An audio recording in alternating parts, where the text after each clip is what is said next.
그래서 내가 예수님인 것을 알려고 하는 것이 아니라 너희는 먹으려고 나를 따라온 거예요. 먹으려고. 너희가 나를 따라오는 목적은 먹을 목적이 다른 목적 아니다. 광야 이스라엘 백성들 마찬가지다. 맨날 먹을 것을 달라고. 그래서 위로부터 떡과 같은 만나를 내려줬어요. 그랬더니 또 뭐라고 하냐? 고기 주시오. 떡 진리입니다. 애굽에 있을 때는 우리가 고기를 먹었는데 고기를 주십시오. 출애굽기 16장 3절을 한번 볼까요? 시작. 그들에게 이르되 우리가 애굽 땅에서 고기 까마귀 옆에 앉았던 때와 떡을 배불리 먹었던 때 여호와의 손에 죽었더라면 좋았을 것을 너희가 이 광야로 우리를 인도하여 내어 이 온 회중으로 죽게 하는구나. 애굽에서 고기국 먹을 때 그때 죽이지. 애굽에서 공휴일날 쉬는 날 그때 죽이지. 애굽에서 성을 완성해놓고 잔치를 배울 때 그때 죽이지. 왜 여기 나와서 이렇게 배고파 죽게 합니까? 하나님의 의도를 모르니까 왜 광야를 왔는지, 왜 가나안 땅을 가야 되는지 이런 것들에 대한 생각은 전혀 없고 떡을 줬더니 고기 달라 라는 말만 하고 있는 것입니다.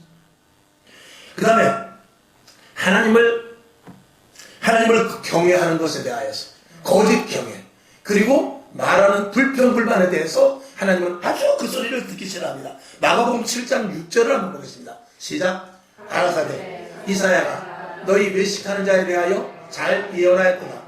기록하였으되 이 백성이 입술로는 나를 존경하되 마음은 내게서 멀구나. 다 하나님을 존경한다고 말하면 저도 마찬가지고 이 땅의 모든 목회자들 특히 마찬가지입니다. 정말 하나님의 말씀을 선포한다고 해서 목사님이 하나님은 아닌 것이거든요.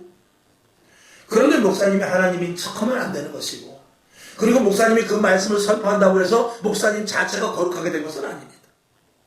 자칫 말씀을 선포해서 혹시 성도들은 은혜 받는지 모르지만 목사님들 자체는 오히려 한쪽에서 타락되어 가고 있다면 이건 문제가 아닐 수 없는 것이죠.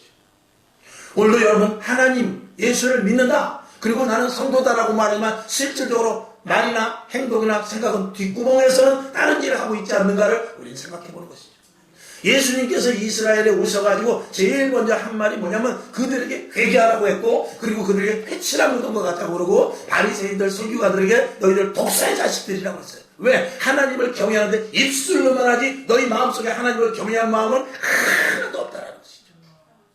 지금 이 시대에 모두가 예수를 믿지만 정말 하나님을 경외하고 생명을 걸고 예수를 믿습니다 하는 사람이 얼마나 됩니까? 당장 돈 문제, 자식의 문제, 몸의 문제, 여러 가지 환경의 문제, 그리고 걱정을 시려면 예수보다도 그게 먼저 된다 이 말이죠. 그래서 제가 예배 드리기 서두에 말씀을 드린 것입니다. 여러분 걱정 있습니까? 근심 있습니까? 여러분들이 만약에 지금 생명이 촌각에 달렸다면 그건 아무것도 문제가 아니에요.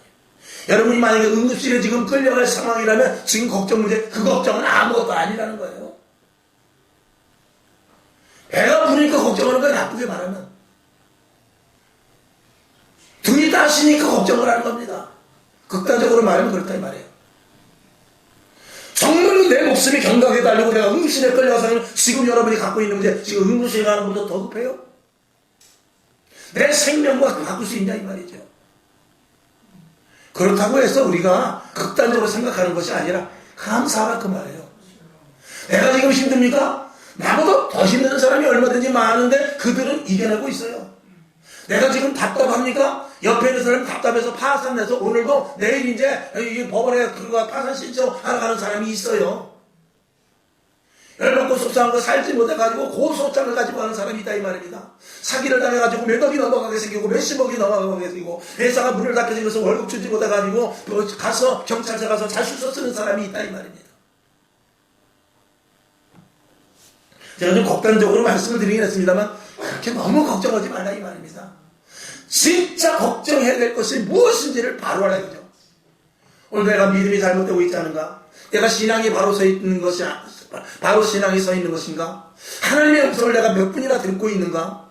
성경 말씀을 보지 못해가지고 애타하고, 예배는 드리지만 예배 속에서 주님의 임재를 느끼지 못하고, 기도는 하지만 응답하지 못해서 안타까워하는, 남들은 신령한 것을 봤다는데, 남들은 응답을 받았다는데, 남들은 예수 믿으면 기쁨이다는데 왜 나는 그 기쁨이 없을까? 그런 것에 대한 초점을 가지고 우리가 하나님 앞에 간절히 구하는 모습이 있는가? 라는 것을 말씀을 드린 것입니다. 도대체 뭐가 걱정이에요? 지금 밥이 없습니까? 냉장고가 있지 않습니까?